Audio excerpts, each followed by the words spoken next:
Welcome to the Alcohol Free Life podcast, brought to you by thesoberclub.com. I'm Janey Grace. This is for you if you've quit the booze or you'd like to, or maybe you're just sober curious. I'll bring you tips and motivation without any judgment, and there'll be inspiration from experts, quit-lit authors, and sober heroes.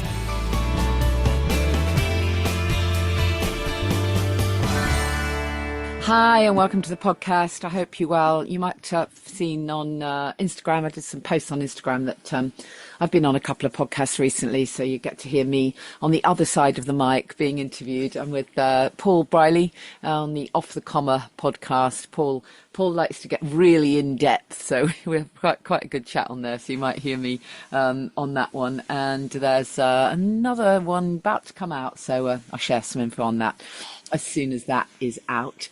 So I hope you've had a good week. I've got a great guest lined up for you today. I've been wanting to chat to Liam Browne for ages. I spoke to him, goodness knows, well over a year ago, and was aware of the brilliant work that he does, and also got to try some of the fantastic full power cacao chocolate.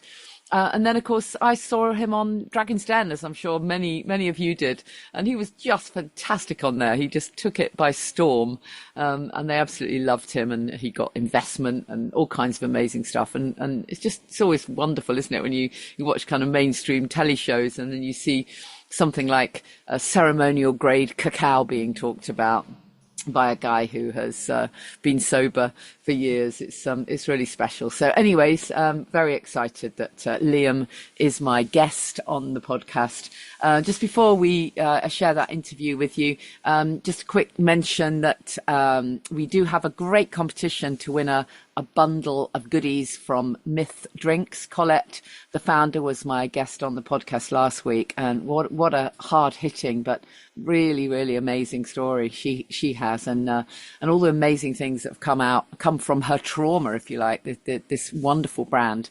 So we've got a bundle of goodies to give away, including some really beautiful Myth drinks, alcohol-free drinks.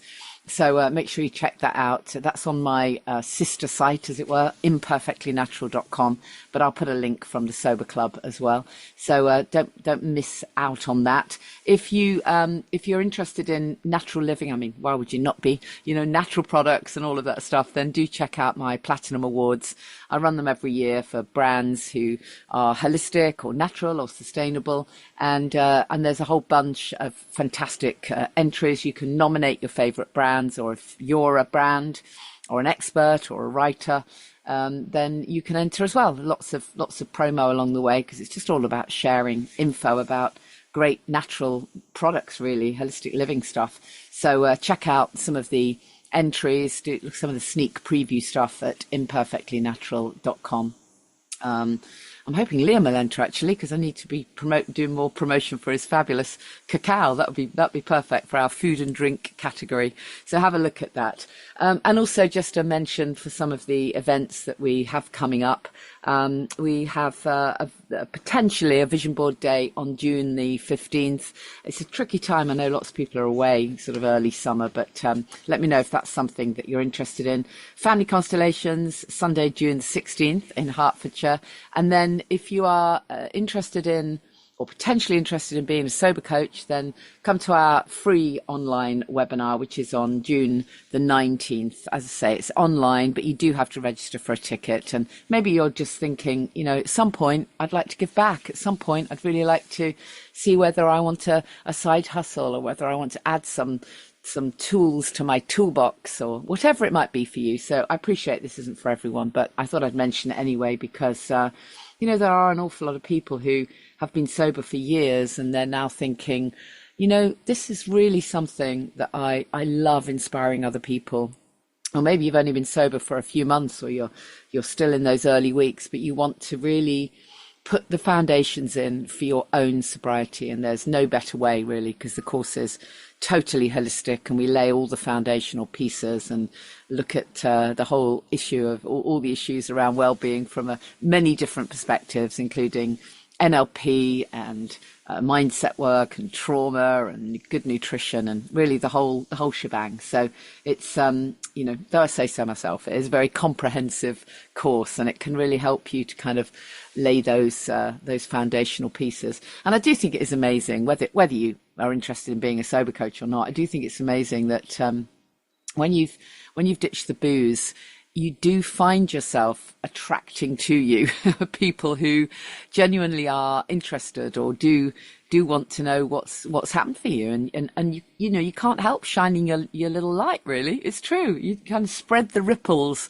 of the joy of sobriety, sometimes without even trying. Someone in one of the groups that I'm part of, one of my sober coaching groups, was saying that she had met with a colleague who was struggling with something in his life. I don't think it was sobriety. I think he was long past the sobriety piece, but something else was, you know, was going on, and just through a process of just being able to inspire someone else to live their best life, you know, everything clicks. I mean, we all need support, right? We all need someone ahead of us, really, don't we? Some mentoring, some love bombing, and some support. And obviously, just to mention the Sober Club, for those of you who aren't aware of the Sober Club, which is an amazing community. So come and join us. It's very low cost, high value. So check that out as well, thesoberclub.com. So that's those events. And then into July the 2nd, very special event at Club Soda in London. I'm so excited to tell you that my special guest is none other than Claire Pooley. Claire came and did a live podcast recording for us about a year ago. And it was just fantastic. So she's always amazing value. She's always so inspirational. And of course, her new book will be out by then, How to Age Disgracefully, which is fantastic. I got an early copy and I absolutely loved it. So it'll be great to hear Claire. And of course, we'll talk about the first book, the one that started it all for her, The Sober Diaries. Started her writing career, and it literally was the beginning of the rest of my life, as it were, because that was the book that totally inspired me and helped me to see that there's a whole world out there of people who have chosen not to drink and who are living their life to the full. So it was really a huge turning point for me when I read that book. So it's great to be able to chat to Claire. So I'm hoping there are some tickets left. We did make the tickets available to Sober Club members first. And hopefully if you check it out, they'll be available now or within the next few days. So that's Tuesday, July the 2nd at Club Soda. And if you go to thesoberclub.com, click on events, you'll find the link there to be able to book tickets. So it'd be fantastic to see some of you there. I absolutely love meeting podcast listeners and Sober Club members, and just to see the way that you can come on your own, by the way, in case anyone's thinking, oh, I'd love to do something like that, but I don't feel very brave. We really do make everybody feel totally welcome. We really do. And then looking to the autumn, it's ages away, but I do have the very exciting news that I have a book coming out in the autumn, which is actually a memoir. So there'll be a whole bunch of interesting stuff in there, I hope. And I'm doing a whole kind of tour of the UK of various bookshops and events, and so it'd be great to combine it with some meetups for podcast listeners and Sober Club members. So drop me a message, particularly if you've got a fabulous indie bookshop near where you live, or another great bookshop where they sometimes have events. Then drop me a message, and maybe I can come on down to your town. I may as well go to wherever I'm recommended, because I've got an opportunity to do some events, and it would be great to meet more people. So there's a whole bunch of stuff there to think about. You'll find everything, all the various links and stuff at thesoberclub.com. Well, I'm just so delighted to get to chat to Liam Browne. Liam, what a story. What an amazing thing you've got going down. I love it all. I really do. Where do we start? Well, hello, first of all. How are you? Hi, thank you for having me. Yeah, I'm good. How are you? Great. Yeah, I'm really good. Thank you. So lots of people will have seen you on Dragon's Den. That would have catapulted you to fame, eh? I'm guessing. Well, people have recognised me, but yeah, I don't know about to fame. Yeah, as seen on TV, always a good line. But your story is just so fascinating, and I've known about the stuff you do for a long time, and I absolutely, I'm such a massive fan of Cacao, but I really, really want to know all the in stuff, all the important stuff about ceremonial cacao, and all of that stuff. So we're going to talk about all of that. But shall we just go right back in time? Because I know you've got your own sort of really, rock bottom story, really, haven't you? In fact, you even used the phrase dealer to healer, from your book. So can you take us right back and tell us a bit about your early days? Just kind of normal dysfunctional upbringing. Normal and dysfunctional. A normal dysfunctional. Yeah. Dysfunctional is normal, unfortunately, in our world, which hopefully will change as consciousness expands and evolves. So yeah, basically, around domestic violence, ended up living in a battered wives institute with my mum when I was a kid. Then, her getting into other relationships and that, that difficulty of being a stepchild and with with difficult human beings and people who've not worked on themselves or not opened their hearts and things like that. So just challenging, and I was challenging. I was a little shit as well, but it's kind of obviously going to happen when you've been around those kind of circumstances and volatile families and people at war, fighting and violence everywhere that you go. So yeah, and then just grew up playing football, started drinking. Drinking is the first drug. Don't forget it that. really is, isn't it? You normal people who think cannabis will lead to harder drugs. What was the first one? Everybody took alcohol. And it's a case. It's like a rite of passage, isn't it? It's like if you don't drink it, it's something really odd. Yeah, it's weird. It's like if your granddad pushed a line of coke in front of you when you was 18. Exactly that. Be like actually like astonished what's going on. But if you pushed a shot or a pint. But to me, there's the same thing, either it's all acceptable or none of it is acceptable. You know what I mean? So my journey with drink and drugs and partying and selling drugs and moving to London and partying a lot, and then just kind of like it getting a little bit too much. My mum dying and then really sort of like getting arrested, started the 12 steps. Even though I didn't really think I was an addict, but I really resonated with a lot of things in the rooms that I was going to. What age were you when you managed to get free? I was like 30, right, okay. 31 maybe. Okay. And can I just ask, was your mum also caught up in the alcohol trap? No, my mum didn't drink. I never saw my mum. I saw my mum drink alcohol once. Wow. My mum was an amazing human being, but she, so we'd be at parties and people like, your mum's pissed out of her head, mate, because she'd be a lunatic. But she never drank. She had 55s. That's what she had. I think she drank when she was really young, like before she had me. But she never drank I'd never seen her other than one New Year's Eve. I saw her a little bit tipsy because she had a glass of champagne or something, but she'd go out and she'd just drink orange juice. Yeah. And what was the tipping point for you? You say it got too much. What was the point at which you decided, you know what, it's enough? I think it was getting arrested, thinking I was going to go to prison for a while and just kind of like addressing the situation. And obviously my mum being dead, it was, since the moment that she died, I always thought that when she was alive and she was in Manchester and I was in London, she couldn't see what I was up to. And then when she died, I would kind of felt this presence, like, just observing what I was doing. So I was trying to like improve my behaviors, but then the depression and everything got so much that I was reaching out to old things that I thought made me happy, which was selling drugs, going out, partying. Yeah. And, I quickly realized those weren't the things that I wanted to really be doing anymore. Sure. And then that arrest kind of sent me on that journey of the 12 steps, and just like, the 12 steps are a wonderful, wonderful, program that I would, I think everybody should have to do it, because even if you're not an addict, there'll be something in there that will improve and change your life in a positive way. It's very Buddhist, it's very cognitive process, and it, even as a yoga teacher now, I reference back to the 12 steps a lot because there's a lot of crossover between the 12 steps, the yamas and niyamas, yogic philosophy, Buddhist philosophy. So it's picking things from those things and just going, actually, if you want to do some work on yourself, do the 12 steps. Oh, I'm not an addict. So what? Do the 12 steps. Find a program that is not for addicts, or go to one and pretend to be an addict. Do you know what I mean? You will get a lot from it. Yeah. Because it just allows you to realize you are the only problem in your life. There's no other problems other than you. You can either Absolutely. have lots of Looking problems within. or you can't have any problems. Yeah. It's up to you.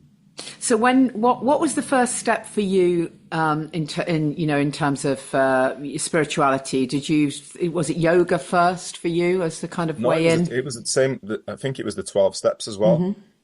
It was that getting down on my knees, praying to God, and that was kind of like the catalyst of it. And then by the end of that year, when I went to India for the first time, that's when all the sort of yoga and stuff started to come in, because I started doing when I went to counselling during that maybe going to prison period, and she was like, "Oh, you need to go do some meditation, go to the Buddhist centers." So I started kind of like dipping my toe in them sort of arenas, and just finding that I was getting a lot from it. And then it was the yoga and practicing yoga and really going into like dark nights of the soul and addressing my behaviors and the way that I was, and sort of really starting on that spiritual and self-development journey that I was on. Actually, just it's not a journey. It's already in you.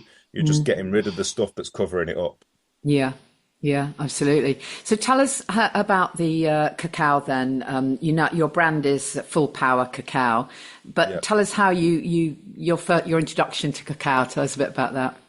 So I went to Guatemala for the end of the Mayan calendar. I'd kind of had my spiritual awakening, and 12 months later, I'm a vegetarian. I'm in Guatemala on a pilgrimage with a load of like healers and people who are into like multi-dimensional stuff. And I kind of felt like I was in an episode of X-Men without any superpowers. Yeah. So it was just kind of going on that journey, and then I read about this place called Lake Atitlan and this place called San Marcos within that in Guatemala, and I was like, oh, that sounds like a cool place. And it was like this little Indian utopia within Guatemala where there was like healing, yoga, meditation, tantric stuff, like breath work, all these things that were like kind of the things that was turning me on at that time, like the things that I was attracted to.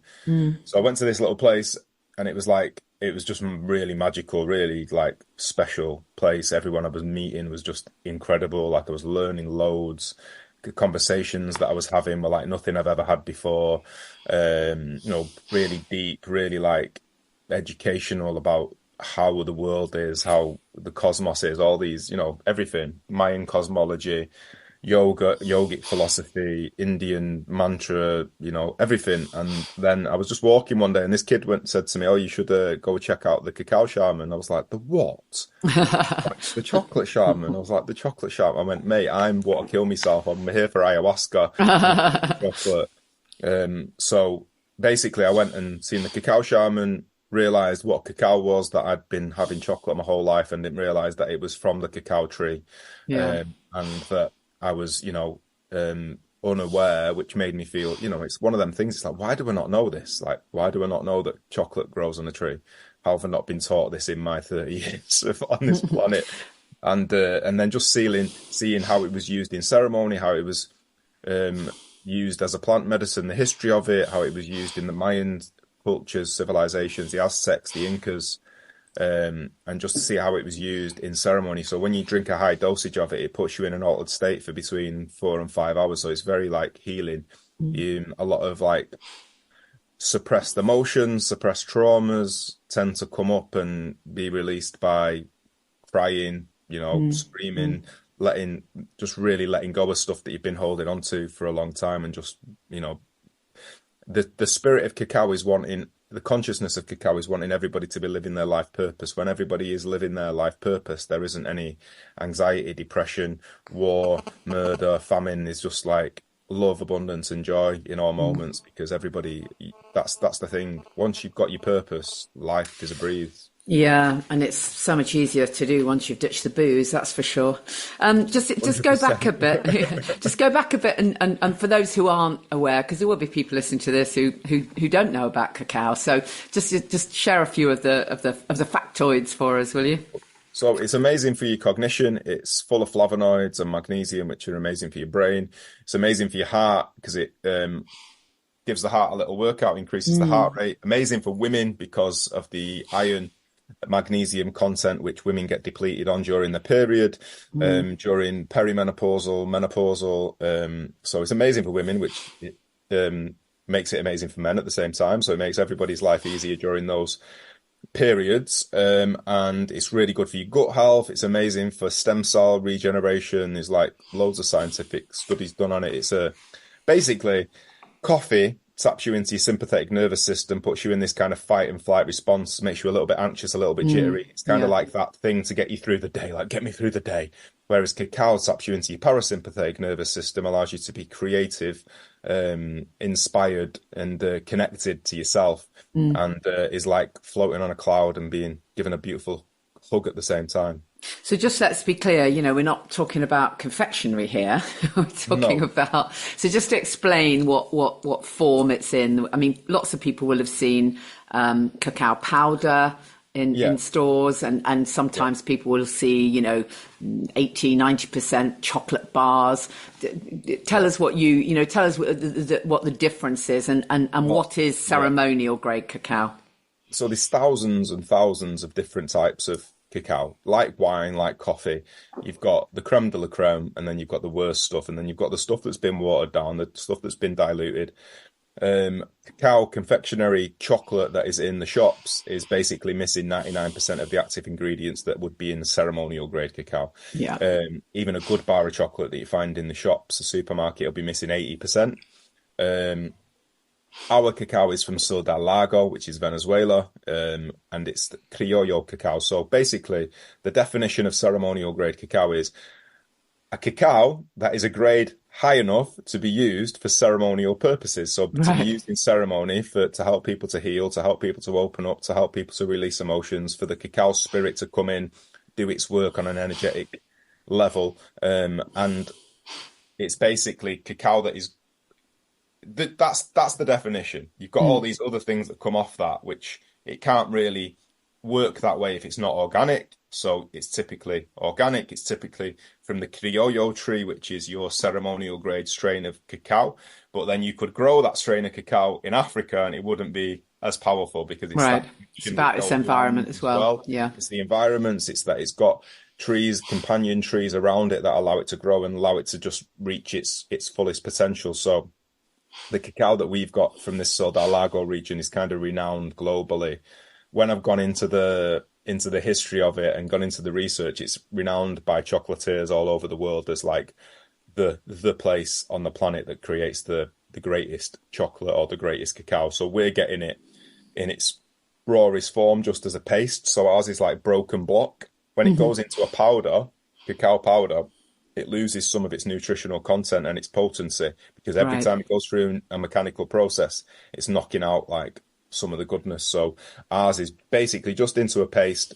We work with about 2,500 family farmers who are all part of like a cooperative called Play del Mas, where, the families get tools, get a fair wage, all these things. They're getting amazing wages at the moment, because actually most of the farmers are all over the world connect with the global stock market price of cacao, and it's through the roof at the minute. So there needs to be some sort of sustainable price thing in it, because obviously at the moment the farmers are getting paid a ridiculous amount of what they probably should be getting paid, which is great. But then when the stock market drops, then they're getting paid nothing. And there needs to be something in the middle that's kind of not as volatile and stable. Yeah, it's interesting that, isn't it? Because, we've been talking in the UK for so many years, haven't we, about fair trade farming. And I think actually if you were to ask most people, they would assume that's going on and it's consistent. I don't think most people would realise that there's those discrepancies actually. No, it's always what is the market value. New York basically dictates the price of all commodities all over the world. Sounds very fair, doesn't it? Really? Yeah. Or cacao. Well, why is the price of cacao gone up in Venezuela when nothing has changed in Venezuela? All that's changed is that Ivory Coast and Ghana have had a blight and a disease that's hit 34% of the world's cacao production, but nothing's changed in Venezuela. But the price has gone up times 5. It's not gone up slightly, it's gone up 5 times. So it's like an incredible price hike, which is amazing for the farmers. And our whole mission is we want the highest and best for everybody that's involved in every process that goes into our cacao. When you look at labels like organic, like rainforest certified, to me, like they're irrelevant because it's like Ofsted. You don't know what's going on there after those authorities have left. Like it's a really difficult. How do you like keep track of 2,500 farmers? How, you know, for me, it's all about the energetic frequency of the cacao that we receive every time we receive it. Yeah. And if it's staying in alignment with our principles at Full Power Cacao. Basically. And so how would what's the best way for someone to use your cacao? Because obviously, as you say, we can I know you host cacao ceremonies and that's something that's, you know, it would be fantastic for everyone to rock up to. But we can also like just drink it, right? We can just have a fabulous drink of it. You can bathe with it, you can snort it, you can put it. I tell you what, you can make a fantastic face mask. Yeah, you can. Yeah, it's really good for your skin. Amazing. Well, that's what happens to cacao when it gets separated into the butter. Yeah. That mainly goes into the confectionery and the cosmetics industry, so your cream, everything like that. But yeah, you just buy a packet of it, put a tablespoon in a pan with a little bit of oat milk or water, make it as you would like a roux. You make a nice smooth paste at the bottom. Otherwise, if you put all your liquid in, you'll never get it to melt properly and it'll be bitty. So it's getting it nice and smooth. Add the rest of your plant milk or water, and then have a look on the website, see what recipes like, you know, set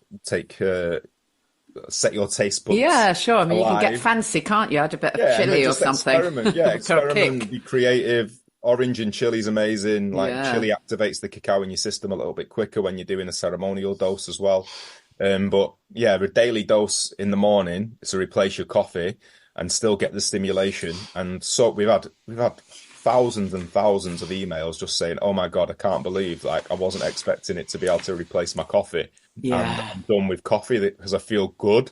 I don't feel like I've got this spike and this drop and this jitteriness. I just feel like on a nice smooth, because you're still getting stimulated. Sure. So on that note, then we shouldn't really have it late at night because it's not going to be good to help you sleep. I don't have it late at night. No. Never have a ceremonial dose late at night. No. However, some people who have trained with me, they will have 10, 15 grams before they go to bed. Oh, really? Wow. Yeah. And they sleep fine. They say it helps them with their sleep. So it just, you know, everybody's different. Everybody's body's different. So it's just like, my thing is, don't drink it before you go to bed. But if you want to try it, you know. And are there any contraindications? Is there anybody you shouldn't drink cacao? Contraindications?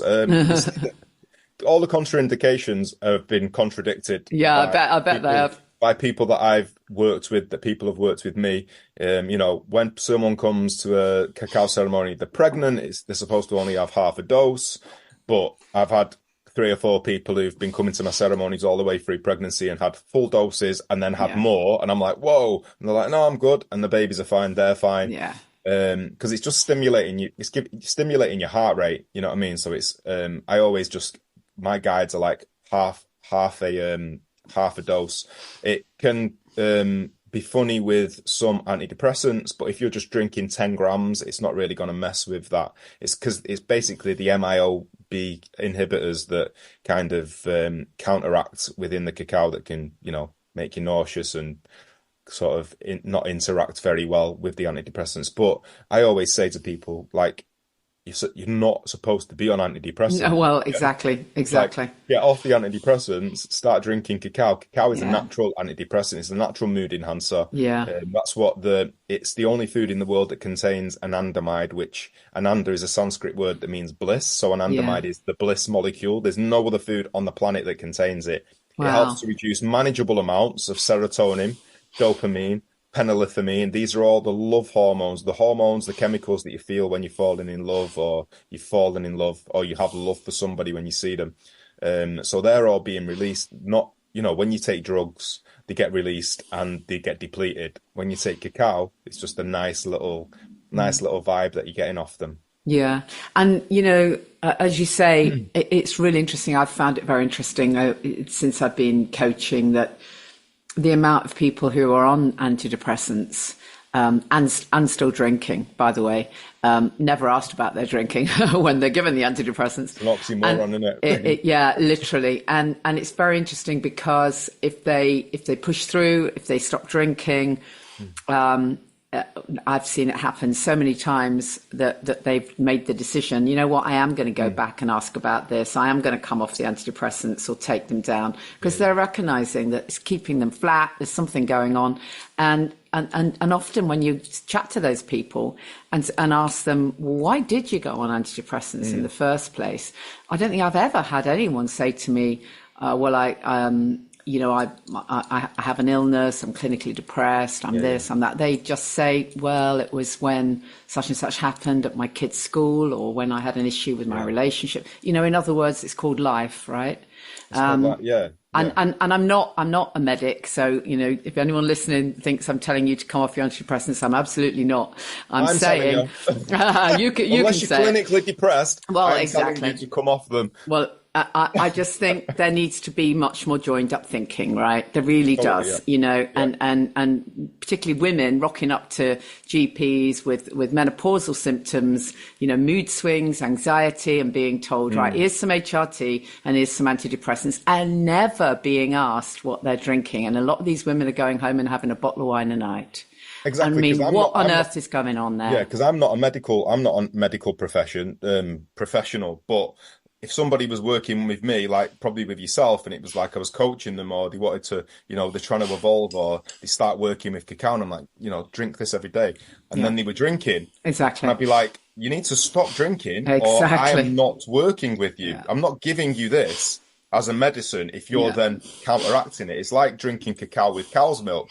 It's like going to the gym, doing a 2-hour session, then coming out of it, having a fried up breakfast and 5 pints of lager. There was no point. Do you know what I mean? It's defeating the object because cacao's clearing the capillaries and the arteries around the heart, and cow's milk's clogging it. And like you were saying about my thing with depression is a beautiful gift that we are given that tells us that life is out of balance and out of harmony. It's telling us to start doing some work, to look at ourselves, to look at the relationships, the people in our life that are not serving our highest good. Yeah. So without depression, you wouldn't be getting to that point of consciousness to go, that's not serving me. That's not serving me. Depression was the greatest gift that I was ever given. Yeah. I think you're absolutely right. And the whole piece, you know, it's interesting what you're talking about, the brain chemistry, because, you know, again, when people stop drinking, they can sometimes not feel great to start with, understandably, because their brain chemistry is so out of whack. And really what we need then is really good nutrition and cacao, right? To put that back. Because if we, definitely. You know, we still need some dopamine and some serotonin. We just need it in a healthy way, right? So that's why that kind of thing is just so amazing, you know, and also, you know, when we stop drinking, we want something nice, don't we? Right? We want something nice. We still want something in a nice mug or a nice glass. You've got to spend your income. You've been spending half of it on alcohol. Like, well, you've got to spend your income on now. Like, that's what I say to people. They're like, "Oh, I'm struggling at the moment." I'm like, "Well, stop drinking, stop smoking, exactly. And you know, stop spending your money on crap that you don't need. Spend it on organic. Organic food's expensive. Oh, but you went out at the weekend. Yeah, you know exactly. I mean? Exactly that. So tell us a little bit about the work that you're doing now then, Liam, because obviously you sell the cacao. And are you still doing cacao ceremonies? Do you still do that? Yeah, cacao ceremonies is my biggest pleasure. And where is that? Is that in Manchester? Well, they're all over the place. I've just come off tour. I was on tour in March, so I'll go all over the UK once a year. We was in Cornwall, amazing. Norwich, Tunbridge Wells, Newcastle, Leeds, Manchester, and I think there was Cardigan in Wales, a couple of other places, which was incredible. But obviously, because the business has it's just gone crazy. I'm just trying to hold on at the moment and go through this journey with this business because I've never done business before, so I'm just constantly. So what actually happened with the Dragon's Den deal? Because you got an incredible response, didn't you? Gary Neville really loved it, didn't he? I think they loved the fact that you were completely down to earth and relatable, and you know, Manchester kid. Yeah, Gary's been tremendous. Like really, really like supportive, helpful. lets us use his hotels in Manchester for meetings and stuff, which is brilliant, really beautiful. Gets it. His missus really gets it. And yeah, it's just been kind of like, since the episode went live, it's kind of been a whirlwind, and we're just constantly expanding. Like if anybody sort of wants to question what I'm doing, it's like, go back onto my Instagram, look at the pinned thing at the top of the page when we launched Full Power Cacao, and I said, look, the mission given to me by the Cacao Shaman. Well, he didn't really give it to me personally, but he said cacao's going to take over from coffee by 2032. And he said, you guys are the people that are going to take it out in the world and make it actually happen. He said, I'm just the person who starts this ball rolling. He said, I'm this first wave of spiritual teachers, and you guys are going to be the second wave, a lot of people that come to him. So for me, it was like, when I started it, it was like, I felt that was like this thing that was pushing me to, it's like, I said, I'm not ashamed of it. I'm not ashamed to say that I've done a lot of work on abundance and wealth, because I'm from poverty consciousness. So I just shifted my consciousness with it, and it's been an incredible journey. And in the spiritual and hippie community, talking about money is like poo-pooed down, and it's like, it's an essential thing for us to all operate. Totally. I mean, the more of it you have doesn't mean you're taking it from anyone else. The more you have, the more you can give away. It's energy, isn't it? It has to flow. Give away, and the more you can teach other people to also step into their abundance. That was a massive thing for me when I first started doing it, working, as a business in inverted commas years ago. And I've had such a massive, kind of turnaround with all that. And now with the work that I do, training coaches, it's one of the kind of main modules of the work that we do is helping people recognize you can be a heart-centered business, and you can absolutely, allow money to be in the energy of money. And that's a fantastically good thing. It really is. And that's all it is. It's just an energy. It is energy. Basically, it's just numbers on a screen that you push around. And from where I've come from the numbers that I was pushing around a year ago, 3 years ago, to the numbers that I'm pushing around now, it's every time them numbers have an extra naught on the end, you're like, huh? But then you just go, actually, why don't I deserve this? Why is there people in the world that can be a billionaire? Why can't I be a billionaire? What's the difference? What are they doing differently than I am? Yeah, they might have been born in a different situation, but there's also lots of self-made billionaires. Why can't I be a billionaire that comes from the heart? Oh, because you're taking no. There's abundance is the only one true constant of the universe. I'm guessing the difference is you can do absolutely wonderful things with it, and will. Yeah. So it'll be a ripple effect, won't it? Yeah, if people go and look at that video, it's like, we're going to take cacao to another level. We're going to smash it out of the park in the scene, but that's going to be not detrimental to any cacao businesses. That's going to raise the level, the awareness of cacao so high all over the world. Like, from that night that episode dropped, it went from 1,000 searches a day for cacao on Amazon in the UK to 20,000 a day. Wow, did it really? Isn't that amazing? In the US, it went from 280,000 to 350,000. I went, how do you know that? They went, here's the dates. That's when you went. The power of the telly, eh? And I was like, brilliant. Wow. And that, to have, it's had an impact globally. That's amazing. I think it's just because, you came over as so completely authentic, and, people love that. They do. And it makes such a difference, I mean, there's a ton of products and things out there, but when you've got somebody, who really is authentic, then, it really counts. Thank you. Yeah, it was amazing. That's so brilliant. Well done, Liam. It's just so exciting, isn't it? It's amazing. Nice. So give us your website then, or wherever you'd like people to look at it and buy it. Yeah, so the cacao is www.fullpowercacao.com. We're at Full Power Cacao on all the socials. And is that how we find out about your cacao ceremonies and stuff as well? Yeah, on that? So everything's on there about the cacao ceremonies, what we've got coming up. I think the only things on there at the moment are the cacao facilitator training courses that we're doing in September in Wales. There's one at the beginning, one at the end. And then my website is liambrowne.com, and there's more about what I do, what I offer, possibly what festivals you'll find us at during the summer, and links to my book Dealer to Healer, which you can get. I'll add that. I'll add those links in the show notes as well. Thanks so much. It's been really great to chat to you. I really appreciate it, and all the best. Look forward to seeing it grow even bigger. Lots of Cheers. Love. Take care. So make sure that link goes in the show notes for this podcast, and don't forget, as I mentioned before, have a sneak preview of some of the products and services and brands that have entered the Platinum Awards 24, and don't forget the competitions as well, including a great competition to win a bundle of Myth drinks. You can check that out. Go to thesoberclub.com, but also that will link you over to the other website. Look forward to seeing some of you at the various events we've got coming up. Still lots of spaces for Family Constellations on June the 16th, and then we're planning another one as well in York a little bit later on in the year. So look forward to seeing you then. Don't forget, reach out if you are struggling. Always, always, always reach out, because don't try and do this thing on your own. There's always so much support there for you. You know where I am. Just follow me at Janey Lee Grace, and you can message me. I'll reply to as many messages as I possibly can. See you next time. Thank you for listening to the Alcohol Free Life podcast, brought to you by the Sober Club. Please rate and review. And if you want support, accountability and inspiration, and you want to live your best life without the booze, check out thesoberclub.com.